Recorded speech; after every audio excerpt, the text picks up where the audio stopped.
Well, welcome thank you for joining our webinar. Hopefully the audio is okay.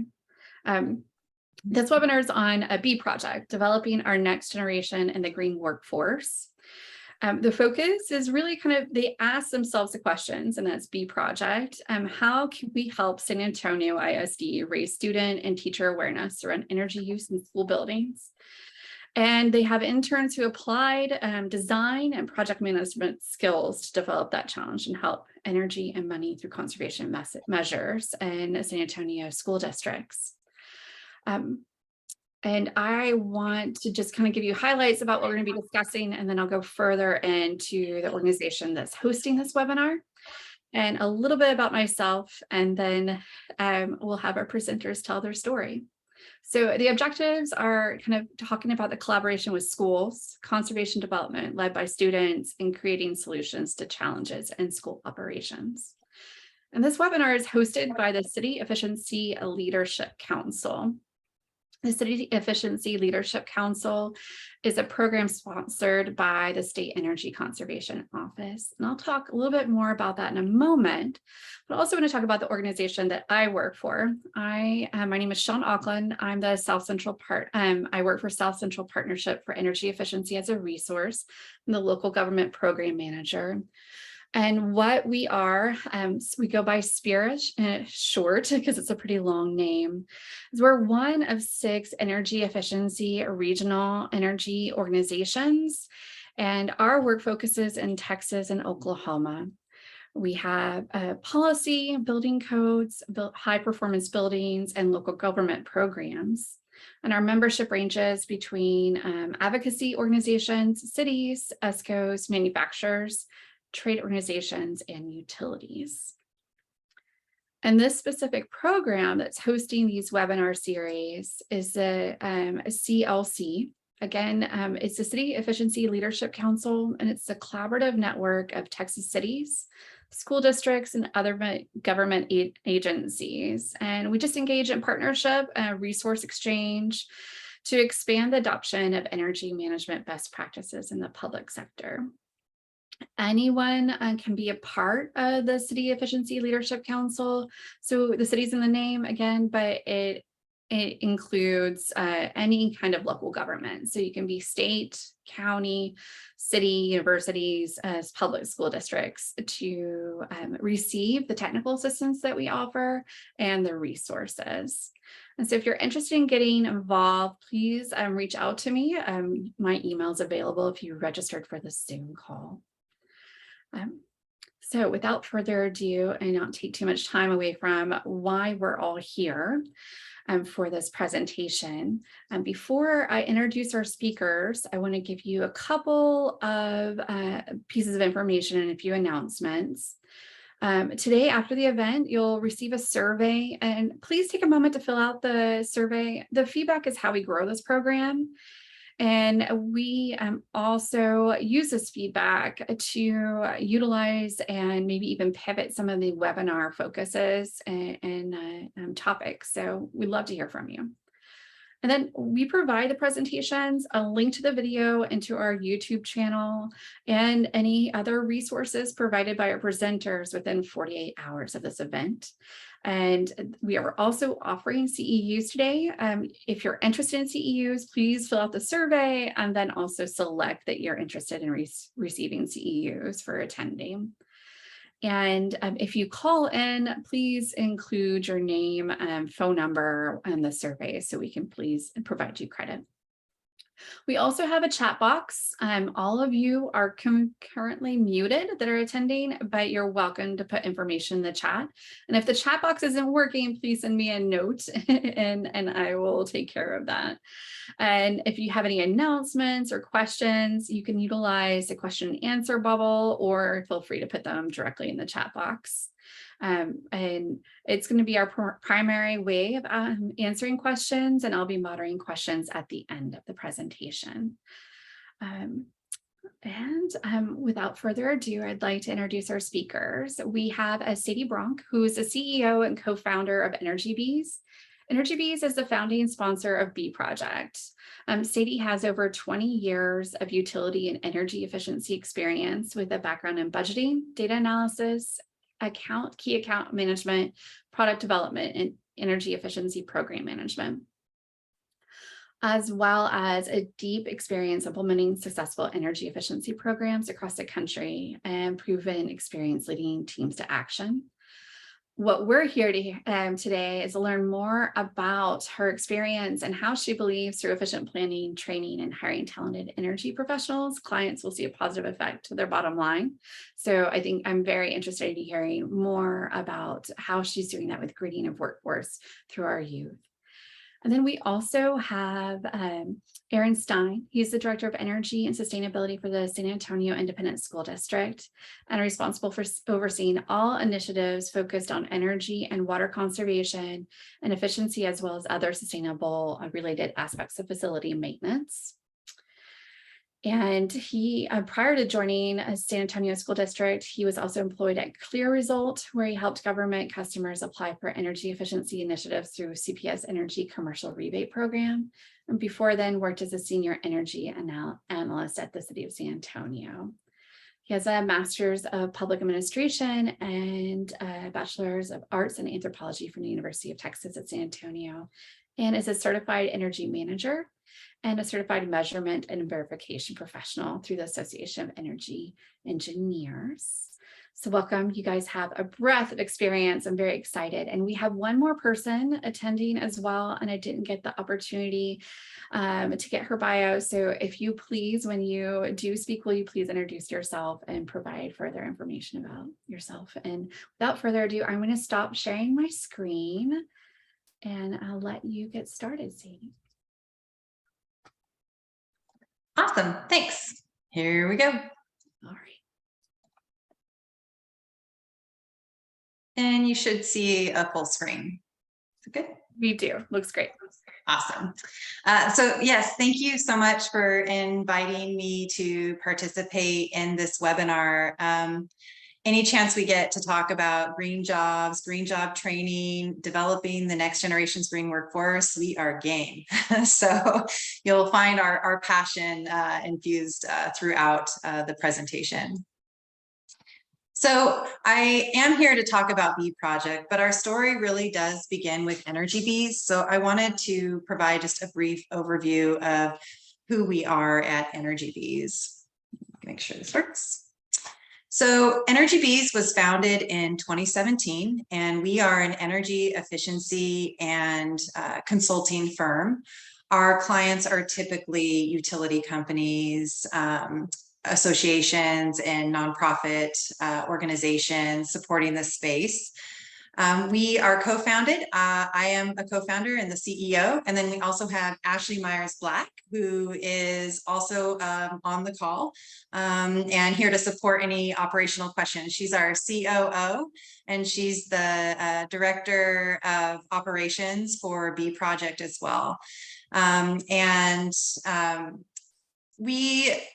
We've been in the industry for 20 years. We've worked in energy and water efficiency across affordable housing, software implementation in the utility space, evaluating energy efficiency programs for utility commissions. And we've also designed and developed some very niche energy efficiency programs for utility companies that focuses on student education and awareness around energy, and the utilities can claim energy savings through the behavior energy savings that they capture through those programs. Something very special about those programs also is we have a diversity, equity, inclusion component to all of our programming. And through all of this work, in 2019, we founded Bee Project, which is a nonprofit organization. And that's what we're really here to talk about, so you can see that that experience rolls into Bee Project. And in the 20 years, I can't believe it's been over 20 years, I've been in the utility space, it's crazy. But from the start, I started in the Northwest at an investor-owned utility. And when I first began, I was a very fresh out of college. I even started while I was in college working there. And I was very young to be working at a utility. There weren't a lot of young folks around. And the executives were always so concerned about this gap in workforce that was headed our way because people are going to retire and there's this institutional knowledge. So this has been going on for 20 years and we're hitting it now. You hear workforce shortages across multiple industries. Look at the pilot shortage that was been going on for back in 20 years ago. We forecasted this with pilots as well. So we've slowly been experiencing it, and now with COVID has exacerbated it, and we're there. And our focus is on the energy, water, natural gas industry. And traditionally, this industry has been known to not be very diverse, slow to diversify. There's a lot of nepotism within the utility industry. You know, my dad worked there, I worked there, my uncle works there. So it's been very slow to diversify. And it's common to find utility staff members who worked in their position and perhaps even at the same company, maybe different roles within the company for 25, 30, 35 years. And this institutional knowledge, when they retire, is going away. And you can't download, as Ashley and I were discussing this concept, she said, you can't download 35 years of institutional knowledge to a 25-year-old master's student coming out of school in 2 weeks. It's impossible, right? And so this institutional knowledge of grid operation, reliability, planning, forecasting, compliance, risk analysis, is becoming a crisis in this industry. And so that's the basics of it. We have a basic shortage there, but now you have this green job industry that's just exploding with green jobs. And so you have your traditional green jobs, like a sustainability manager, but then you also have jobs that are just greening in corporate America, and we'll get into that in a little bit. So now we're not only competing with ourselves and getting people to be interested in energy and water and that basics of it, we're competing with like the sexy part of the green industry too. And so we are facing a deficit in green work skills within the next 5 years. So by 2023, 25% of the utility workforce will be retiring. And like I said, in 5 years, it's projected we're going to have a huge deficit in green skills. And I would venture to say that we're already there and we've been there for a while. So we are dedicated to training the next generation's green workforce while creating equitable pathways to these green jobs. And that last piece is really, really important, equitable pathways to these green jobs. I always like to back up kind of like my big, bold statements with some data. And this graph is a bit intimidating, but it's taken from the World Economic Forum and research that was published in April 2022. So it's very recent. And off to the left of the line are countries whose workers with bachelor's degrees or higher are greening faster than workers with high school diplomas. So you see the United States on that side of the line. And at the right of the line are countries whose workers with high school diplomas are greening faster than workers with bachelor's degrees or more. And I just want to point out that China's on that other side of the line there, right here. And workers at all levels of education are growing their green skills, but globally, the rate is faster among those with a bachelor's degree or higher. And the share of green talent in this category grew at an average of 11% between 2015 and 2021, compared to 9% for other workers that don't have college degrees. So we're leaving behind folks that don't have a bachelor's degree or a master's degree or a PhD. And so policymakers really need to make sure that our policies are focused on developing green skills equally across all groups, because we need those diverse perspectives. And businesses, private business, should be supporting green upskilling and reskilling by investing in workforce training, learning courses, and local programming. And this is what the research tells us over and over again. I'd go on to say, looking at a national perspective, 61.8% of high school graduates are going directly to college. This is the most recent U.S. Bureau of Labor statistics as of 2021. Our national high school dropout rate is actually the lowest it's been, 5%, which is a good thing. But the most staggering statistic to me is that undergraduate dropout rate is 40%. So 40% of that 61% are not finishing or getting an undergraduate degree. So you're leaving those students behind too. Just because they went to college doesn't mean that they're finishing in that 4-year trajectory, or it may take them much longer. And that's what's happening. And right off the bat, we're leaving behind 38% just out of the gates coming out of high school. That's a huge pool of talent that we're leaving behind. At B Project, we say every job is a green job. And we've been touting that for a while. And I was so happy to find this chart in the World Economic Forum research report too. So what this is showing is that traditional green jobs, like a sustainability manager, would be like, yep, that's a green job. That's growing at a really fast rate. So the dark green dots are jobs that are traditional green jobs that are growing at a really big pace. But then you have what we're calling greening jobs. And these are non-traditional green jobs that have a green component. And so think about like a program manager, compliance manager, a farm construction manager. These are jobs that traditionally have not necessarily had to focus on green skills or participate in the green movement, and they're having to now.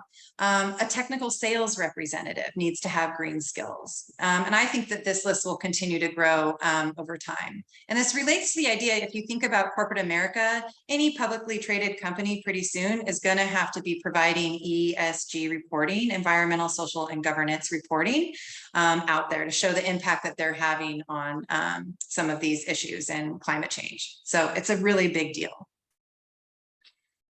So we have developed, so that's why, that's our why. Like there's a sense of urgency that there's not going to be enough people to combat this problem, and with the level of skills that we need to in all of these jobs that are going to be needed. And we have to, as I feel the need that we need to get out there as business leaders and help schools bridge this gap and provide programming that's going to help them do that so that they know exactly what we need. So we've created a couple of programs. We have our Green Jobs program and our B internship.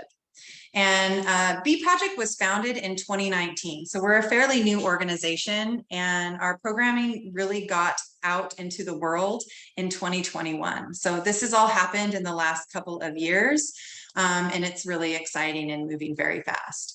So our Green Jobs program is a program where we partner with a local school or organization. This is happening during the normal work week, during normal business hours.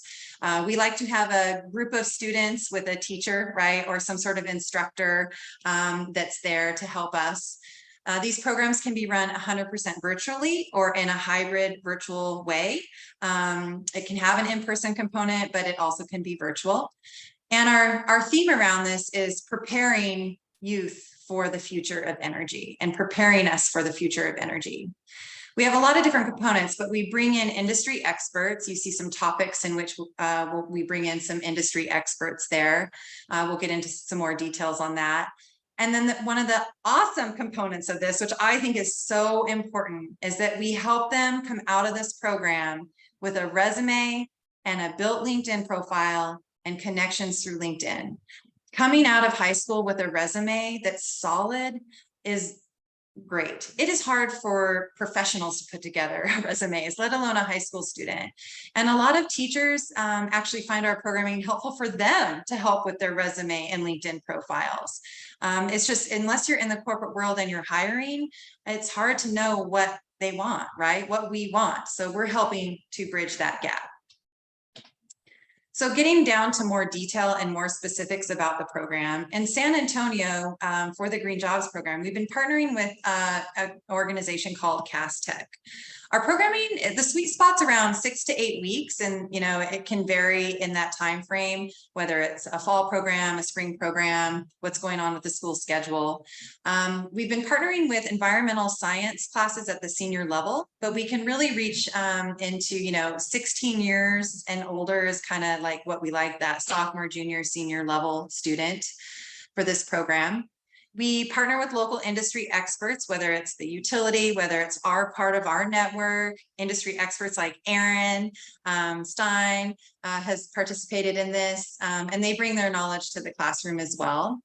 We also have supplemental curriculum for teachers that are TEAC aligned. This happens to be in Texas, so we need to make sure that they're TEAC aligned.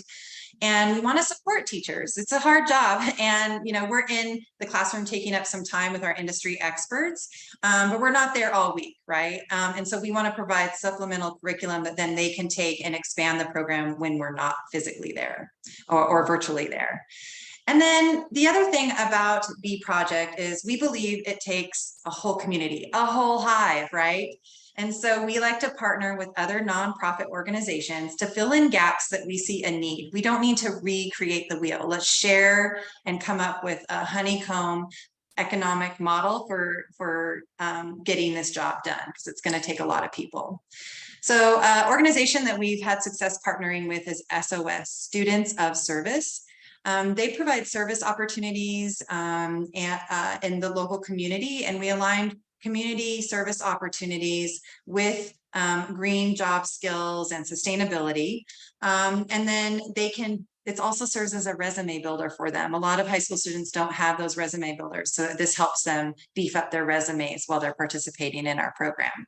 So it's really cool collaboration. This is a 7-week example. Our last Green Jobs program we ran just this last spring in 2022. This was our 7-week curriculum, kind of our schedule.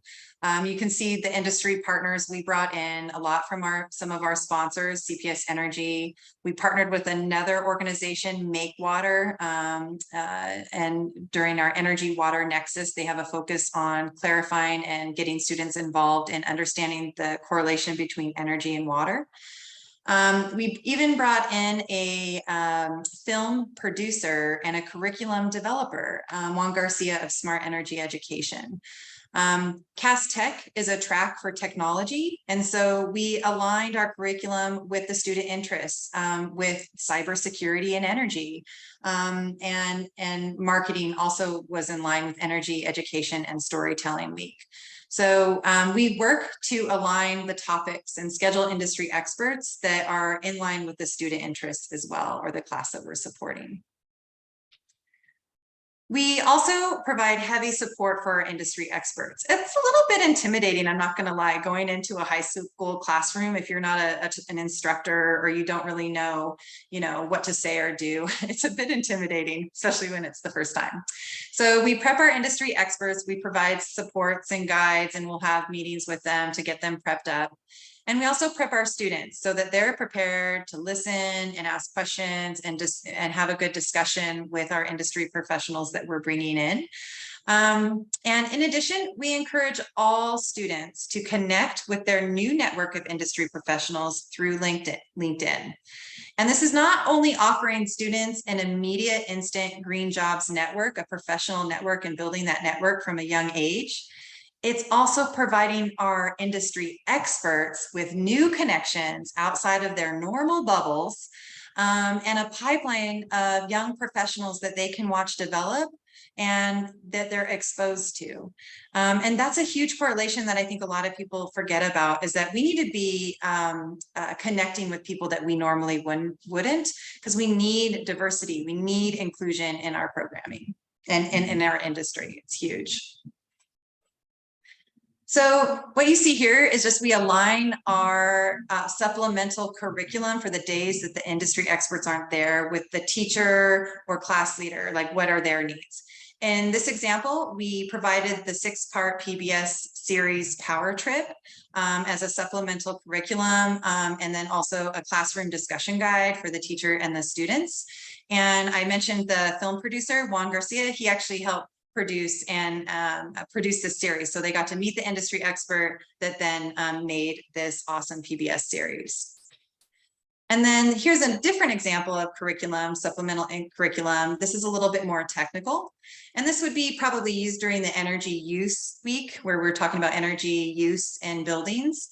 And this is a Google Sheet thing. Students love using Google Suite of products. So Microsoft Excel, Google Suite Sheets, but it's a simple energy model that they can take basic information walk through their home, look at their energy bill, understand how to read an energy bill, and model how much energy their home would use, and then think about energy and conservation activities that they could do at their home to save energy. And also get that equation about like how much it costs to turn on and off the light, right? And how much a light bulb would cost over a year. It's a good correlation to have and a good life skill.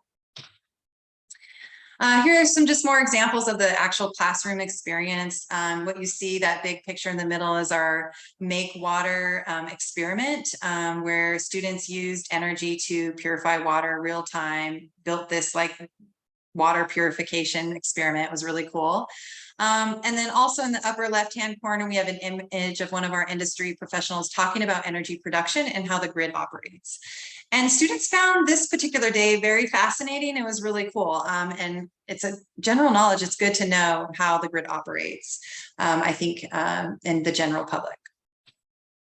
And then this is one of our workshops with the resume and LinkedIn. Again, this can be done virtually or in person. We like the students to be driving and showing us the resume they have, if they have one, so we can provide constructive feedback, draw out, that we sit one-on-one with them and draw out skills that they may have that they didn't even think was a skill to put on the resume. And we also talk to them about how to best word it to be kind of corporate speak, resume speak, right? That's a hard thing to learn and not necessarily in curriculum in today's high schools. And so that's something that has really proven effective. And again, the LinkedIn, those resumes equate well to the LinkedIn profiles and the connections. Here's examples of some of the resumes. I can't fit them all on here, but these are some examples of the resumes that we're helping to create, and these students can take with them as they graduate and enter the workforce. So that is our Green Jobs program. And our other program that we've implemented is our Bee Project internship. And this is a summer internship. Again, 6 to 8 weeks is that sweet spot for us that we found.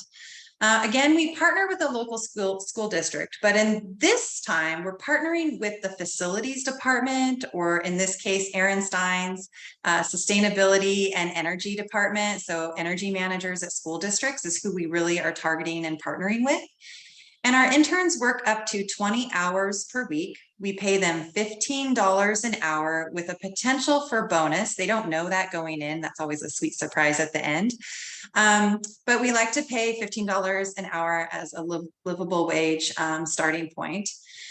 We provide performance evaluations conducted mid-internship for feedback, kind of taking them through that, performance appraisal process that you may go through in the corporate world. And then we align projects with student interests. So we have kind of some surveys before we bring them into and kick off the program. We kind of know where their skills align. Are they into art? Are they into marketing and design? Are they into programming and gaming? Those types of things. Are they more technically minded? Are they more creatives? Like, where are their skill sets at? So we can place them with the right tasks to carry out the work that we'll be achieving. And then this is done mostly virtually. It can be 100% virtual. In some cases, we do a hybrid. But this allows for our interns to accommodate any sort of student summer schedules. They're students and young, right?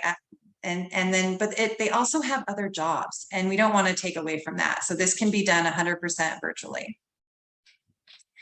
So it starts, we kick off the Bee internship by presenting a problem for them. And we partner with school facility departments. And if you are familiar with school facility departments, they are busy. They are working on, especially during the summer, they're implementing all of the projects that they've been planning for all year. HVAC upgrades, lighting upgrades, the list goes on. And so they don't have a lot of time to dedicate to this. And in addition, they don't have a lot of time in their normal vision of things to engage student occupants and building occupants and staff members to help conserve energy throughout the school year when those buildings are occupied. But there's a huge amount of energy savings that could be saved if that can be done. But it's one of the biggest struggles for school facility departments out there. And so we posed the problem to students and said, hey, students, help them out. how can we support their team in engaging students and staff to save energy? Energy isn't like recycling. I know recycling is amazing and that's very important. I totally get that.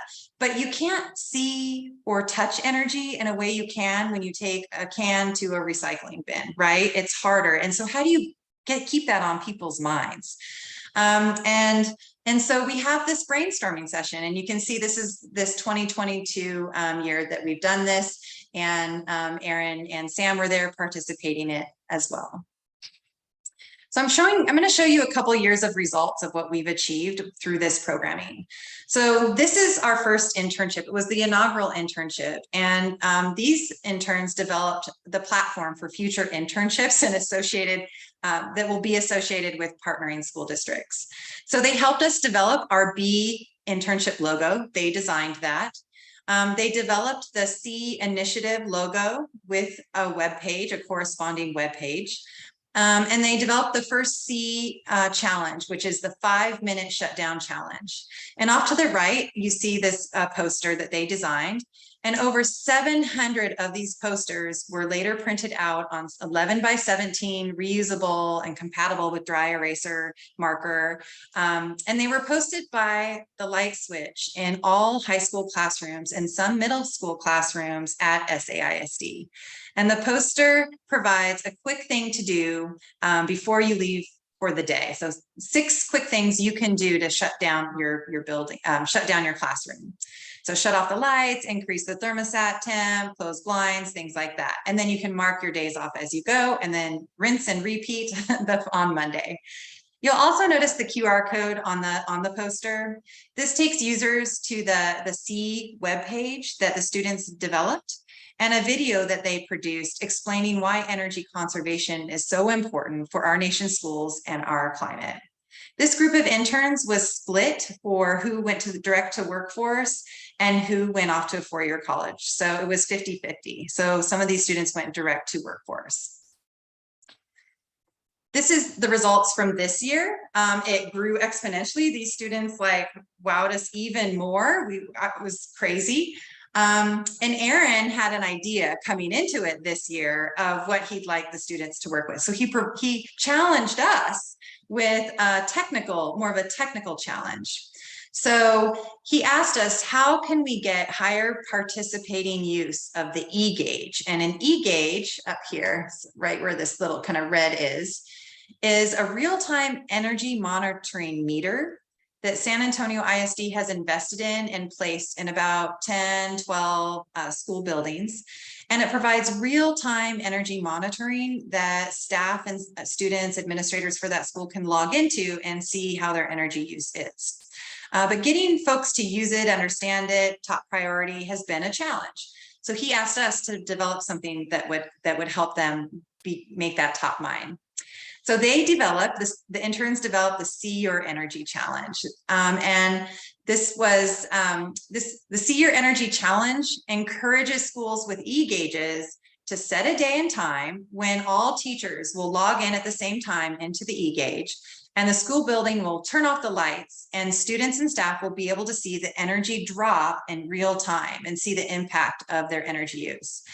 And in addition, they're directed to additional curriculum and materials for supplemental lessons. So if a teacher wants to expand that lesson a little bit, maybe in a science class or something, they have some supplemental energy learning curriculum that they can participate in. The B interns developed a total program package to implement this, because their internship is only 7 weeks. So then Aaron's team has to go and like actually implement it during the school year.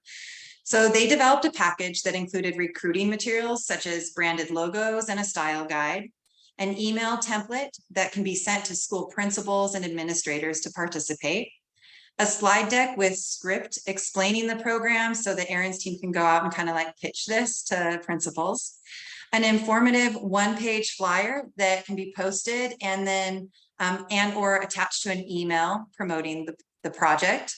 And then you also see a QR code here, because the students created 2 different videos. They produced one video that was an introductory video about what this program is and the purpose of it. And then they created another video that was an instructional video on how to log in, read the e-gauge, understand what they're looking at, and also encourage them to log in following the day challenge and look for anomalies and report those back to Erin's team. So, you know, it's pretty tremendous. And not only did they create all of this, they actually had to learn how to understand the e-gauge themselves, right? What is energy usage? When does it come on? When does it come off? Like those basics. So they did all of this in 5 weeks. I mean, that's pretty amazing. I'd also like to say that they really thought through the fact that how do you keep this challenge fresh? And so they created 2 seasonal packages. So this logo you see here is the October package to launch this during Energy Efficiency Month. And then they have, it's very similar, just the coloring's a little bit different for spring, which will happen hopefully in April, which is you know, Earth Month, I like to call it, versus Earth Day. And their thinking is high school students like things to be fresh and new, right? Students and young minds want things fresh and new, and this will capture their attention again in April. So it was cool that they thought that through. The slide's not big enough to show everything that they've done. So the last week of the internship is all about the showcase. Students get to practice their teamwork, leadership, and public speaking skills by pulling together a presentation that showcases all their work. And then we bring together school administrators, partners, sponsors, and other community members to listen and learn about what the students have created.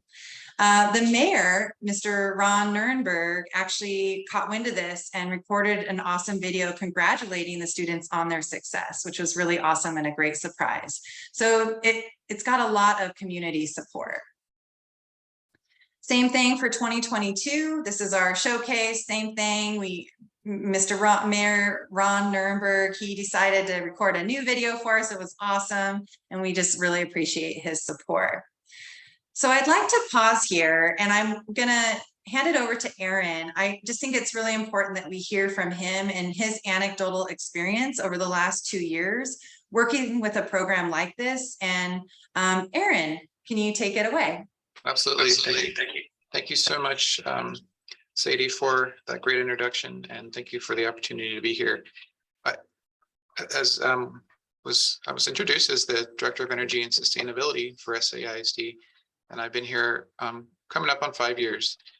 And so this was a new program. This district didn't have a position like this before, and so initially a lot of the work was, you know, just setting the foundation, creating an energy policy and procedures, any number of things to set up a successful program. So I always had a great interest in student engagement and trying to make students aware of these opportunities, and also just to help them understand the environmental implications of all these things that we take for granted, like, you know, 24/7 electricity, water, etc.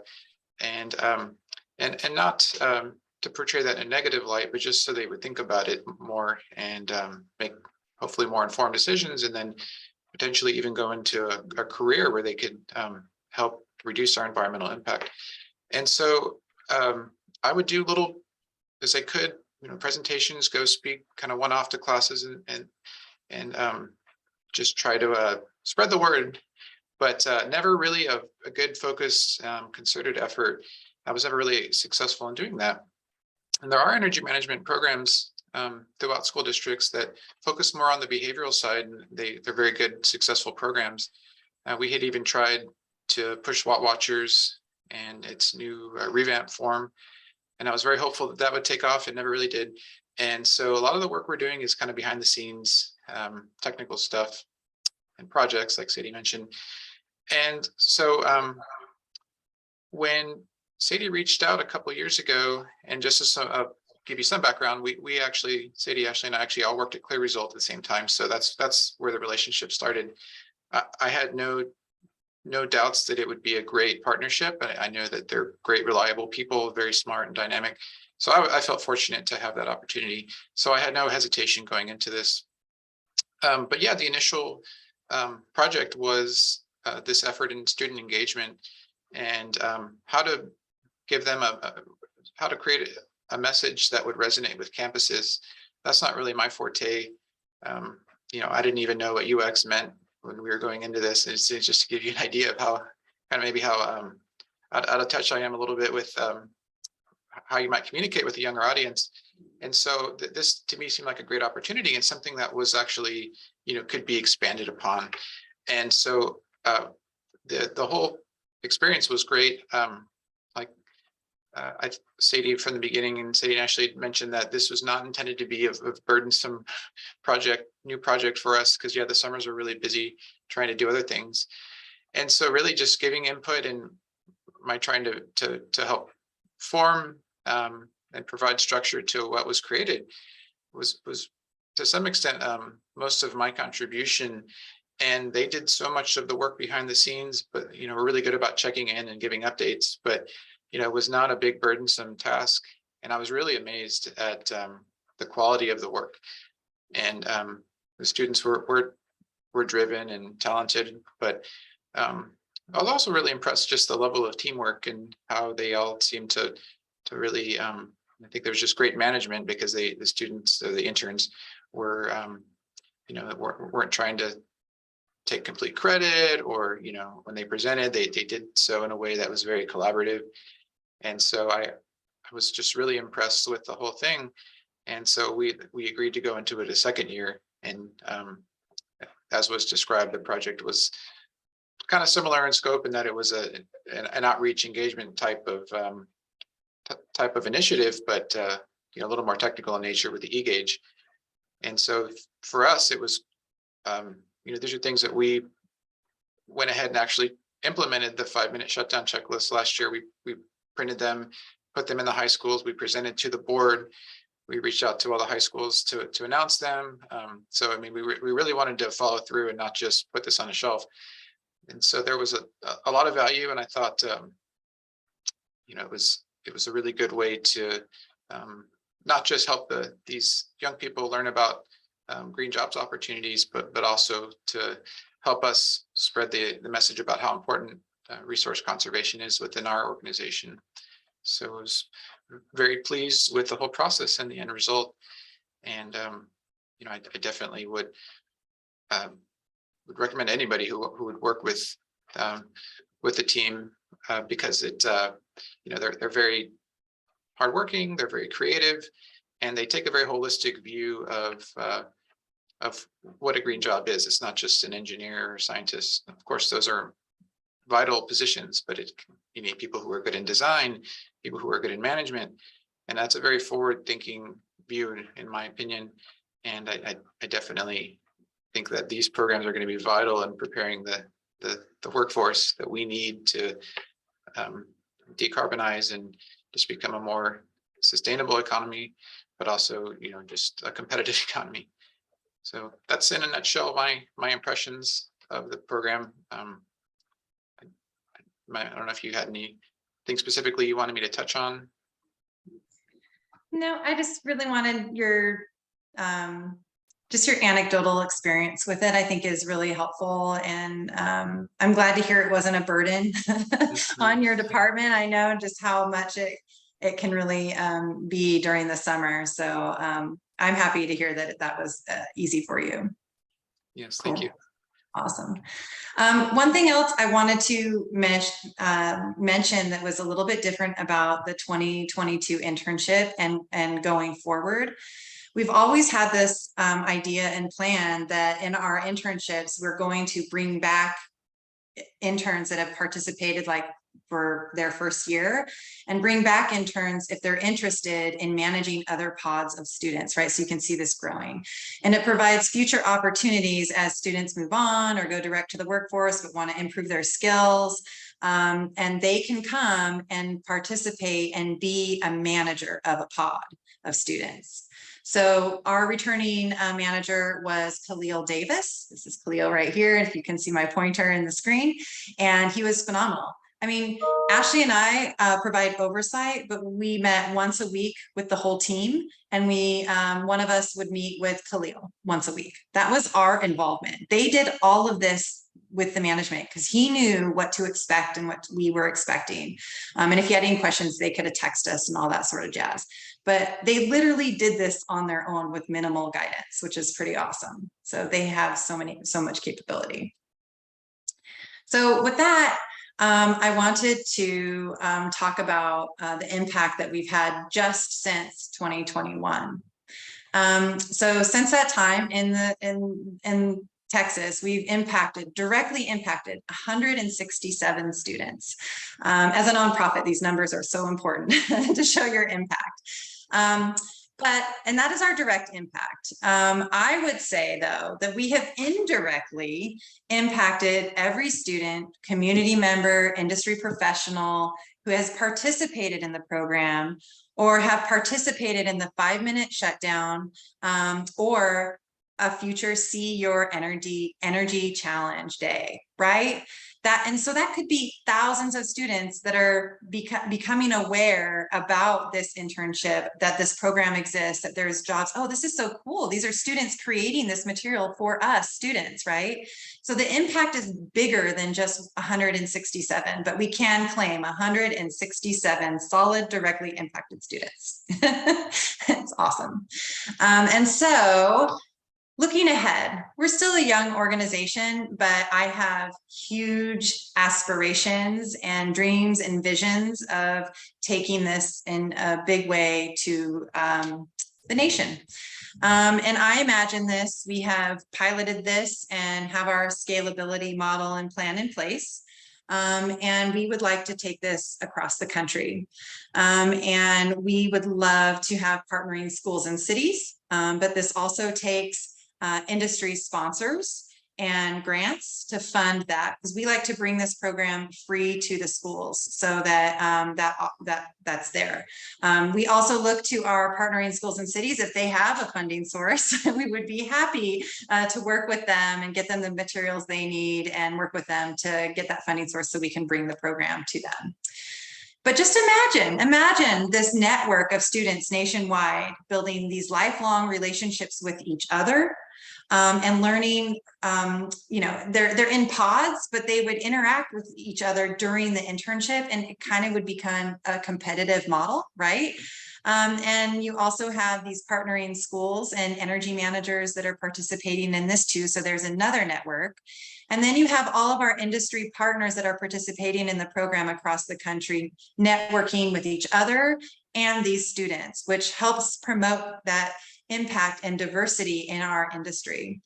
But I also say, imagine a pipeline of young professionals at your fingertips that are ready to go to work with you, equipped with practiced skills like leadership, basic energy and water management knowledge, the experience working with email, writing emails, corresponding through email, managing calendars and prioritizing deadlines and time management skills, a sense of confidence in their skills, teamwork, collaboration experience, and the ability to listen to constructive feedback and grow from it. This is what they're learning. It's an intensive process. So that is our dream, because we just really believe you need to reimagine. We have to reimagine the way that we're training talent in America if we're going to combat this problem. And I've been talking a lot about the research that's been done supporting this idea. And this is my very last slide, but I just want to leave with a comment. I read this article in an op-ed article that was published recently, March 2022, from the former New Jersey governor, Christine Todd Whitman, who also served as President George W. Bush's EPA administrator and is the chair of the board of the American Security Project. And she agrees we're facing a serious shortage of green skilled workers in just a 5-year timeline, totally separate article than the World Energy Forum. And she said, she gave a call to action. She says, we need to ensure that new policies create opportunities for the equitable development of green skills, supported by significant investment to make green skilling opportunities more accessible to diverse groups. And we wholeheartedly believe that and are taking action. And with that, I just want to thank our awesome sponsors, Without the sponsorship and support from Itron and CPS Energy and Energy Bees, and our local nonprofit sponsorships, Smart Energy Education, Make Water, Students of Service, SOS, B Project, obviously, we love them. And then we have our school partnerships as well. And I hope that someday there are so many logos that I need like 10 slides to thank everybody, right? And it's like a scrolling thing. Like that is my hope. It's getting hard to fit them on one, but I'm hoping that someday it's just that big. Thank you so much. And I'd be happy to answer any questions you may have. Thank you so much, Sadie. I learned so much. I'm pretty inspired by this, and I do have some questions, and we'll see if there's some more questions that pop up in the chat. So if you are attending, please put any questions that you may have. But I also do like to ask this question, and Ashley, this is for you as well. So being in this field, and we'll go back to, of course, focusing on the internship, but I want to hear about why, because of this, program that you have and mentorship, what made you want to direct some of your energy in life towards sustainability and energy? What made you want to focus on this? And I would love to hear a response from Sadie, Erin, and Ashley. I'll go first. I fell into it. I was the first female to graduate college in my family. And I went directly as a temp position. I fell into a temp position at a utility.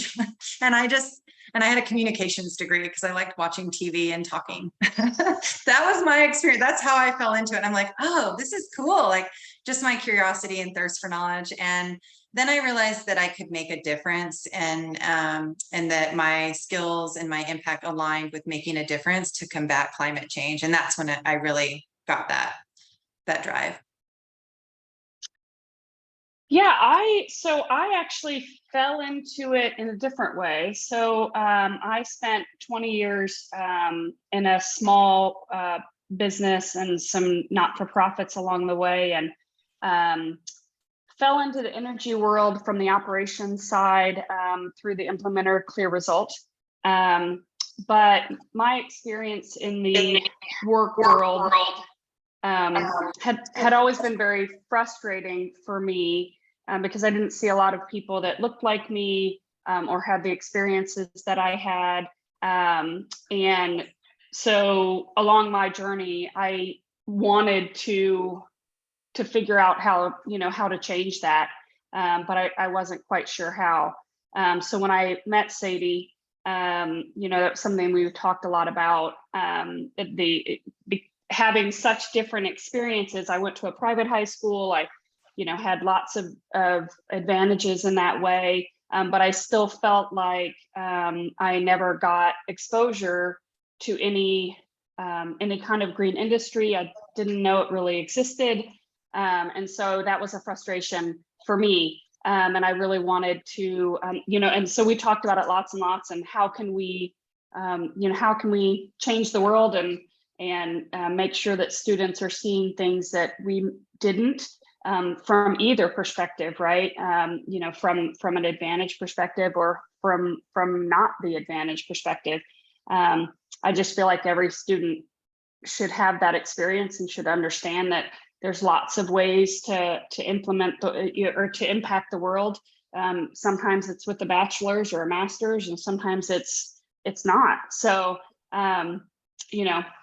that was my experience, and I was really excited when I met Sadie, and we talked about it for a couple of years, and this was how we best saw impacting students and the green industry, and hopefully making some of those changes little by little. Going back quite a way, my teacher in third grade asked me what I want to do when I grow up, and I said, what do you call someone who helps the planet or the earth? And she said, well, that's an environmentalist. I said, okay, that's what I want to be. But I didn't really know what that would look like in any detail until about 20 something years later. And I really love this relationship between energy, water, resources, and buildings, and how to improve how they perform, and while also, benefiting the environment.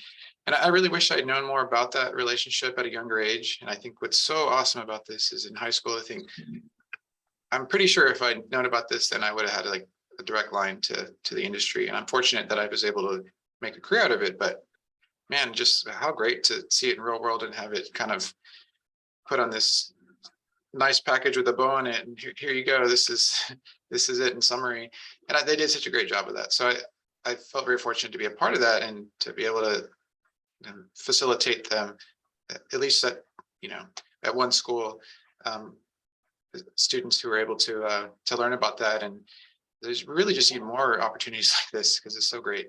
So that's it was really, really fortuitous for me personally, but also I think for the kids who were able to participate. Thank you all. Thanks for giving that perspective. I always think it's interesting on what pivots you to this point, because what you're doing with this program is just kind of giving that opportunity to our youth and exposing them to a new experience. And it seems like it's just so much opportunity with even the manager of the pod. That's pretty amazing. I think we have one more question, enough time for one more question. And I haven't seen a lot come in the chat. So I have this one for you, Aaron, is, being a data person, which I'm sure I'm in a world of data, I'm just curious, did you see the needle shift at all during this time of really having the engagement with your e-gauge? So we didn't have the e-gauges in last year after the initial project. We didn't have them out as widespread. There are many more now. So it kind of remains to be seen. We haven't really launched this second iteration yet. There's a lot to this. Makes it a little. You start like so I'm do the CMBP training. You start how to talk about not. You actually mentioned. Sadie mentioned. It's easy to quantify the number of cans in a recycling bin. You can't really prove the savings as much. So getting into that level of detail, the avoided energy use is pretty nitty gritty. So haven't really explored that as much with the end users. But to answer your question, we hadn't really launched the second iteration yet, so we don't really know yet. But I think it's just thinking about the messaging of that will be a unique challenge. But what I wanted to do is just the end users to see, and part of the program design was, if something looks weird, like, oh, the weekend it's running, why is that? And say, well, did you have an event schedule? No. Okay, well, maybe something, thank you for letting us know, maybe something's on hand. We need to go investigate that. So that's something that we do now. I have an energy manager who works with me, Sam Vargas, and he does a lot of that, but it's a lot. It's a lot of data, like you mentioned. So they're actually, the intent is for the campuses to help us. That's what we want them to just say, you don't need to be an expert in M&V, but just, that doesn't look right. Why is this happening? Why is this spiking, for example? And so that I think the tools that were created are going to help prepare the campuses to do just that. And so I don't have a definitive answer right now, but hopeful that we will be able to make use of the tool with the help of the schools. I'd like to add on to that, and I don't think Aaron gives himself enough credit, especially in the 2021 school year and this year. But B Project can't claim that we helped save a tremendous amount of behavior energy. But Aaron and SAISD participate in a CPS energy program that does get to claim energy savings through the utility. And he had some of the largest energy savings that I've seen through those types of programs. And so I'm so curious to see how much we get to save through the e-gauge when we actually get to launch this in October. I think that's a great point, Sadie. Thank you. Yeah, thank you. I'm pretty excited to see what that looks like and next year, and I love the feedback and engagement from all the students as well as the staff. You created a good feedback cycle right there from this program. I want to say thank you to Sadie and Erin and Ashley for taking time, especially this is actually the first week of school. So thanks for taking time to share your story. And thank you all for who's participating for joining us. And again, there's going to be more information on our Sphere. We'll have this video on the YouTube channel. And then please follow us on LinkedIn and follow Sadie's B project as well. And it's in the chat if you want to see where you can find the exact email to follow them. And then also you can find more energy efficiency resources on epartnership.org. And we have a couple of events coming up, so please check out our website at www.eepartnership.org. We have several events going on the rest of this month. Thanks again. Thank you, everyone. Thanks.